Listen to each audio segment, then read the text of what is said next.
அஸ்ஸலாமு அலைக்கும் வரஹ்மத்துல்லாஹி வபரகாத்துஹு. வாழ்க்கையில் பணம் கஷ்டமாக இருந்தாலும் சரி அல்லது மனம் கஷ்டமாக இருந்தாலும் சரி, குர்ஆனை ஓதுங்கள்.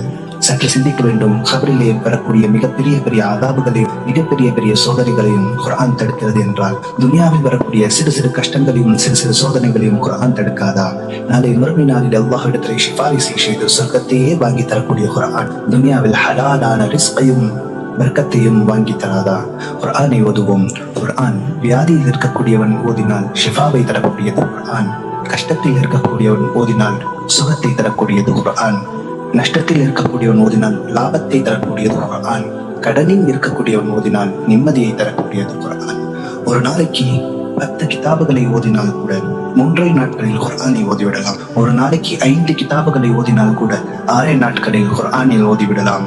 ஒரு நாளைக்கு 3 கிதாபுகளை ஓதினால் கூட 10 நாட்களில் குர்ஆனை ஓதிவிடலாம். ஒரு நாளைக்கு 2 கிதாபுகளை ஓதினால் கூட 15 நாட்களில் குர்ஆனை ஓதிவிடலாம். ஒரு நாளைக்கு ஒரே ஒரு கிதாபுகளை ஓதினால் கூட ஒரு மாதத்தில் ஒரு குர்ஆனை ஓதிவிடலாம். இப்படி பல மாதங்களை நம் வாழ்க்கையில் நாம் வீணெடுத்திருக்கலாம். இன்னும் நம் வாழ்க்கையில் இருக்கக்கூடிய சில மாதங்களை குர்ஆனோடு பயணிப்போம். நம் வாழ்க்கையை அல்லாஹ்வுக்காக வாழ்வோம். நம் நபி காட்டிய சுன்னத்தோடு வாழ்வோம். இன்ஷா அல்லாஹ். ஜஸாக்கல்லாஹு கைரா. ஆமீன்.